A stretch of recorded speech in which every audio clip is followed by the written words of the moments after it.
BNP চেয়ারপারসনের পররাষ্ট্র বিষয়ক উপদেষ্টা কমিটির বিশেষ সহকারী ইশরাক হোসেন বলেছেন, ভবিষ্যতে যারাই সরকার কিংবা বিরোধী দলে যাবে সবাইকে সাথে নিয়ে সমৃদ্ধ বাংলাদেশ গড়তে কাজ করবে বিএনপি।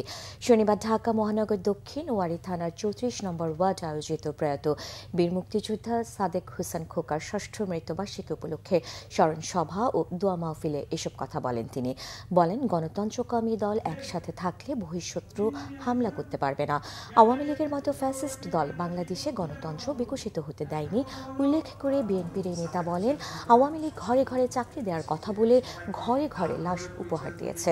এ সময় বীর মুক্তিযোদ্ধা প্রয়াত সাদেক হোসেন খোকার বর্ণাঢ্য রাজনৈতিক জীবন নিয়ে আলোচনা করেন বক্তারা।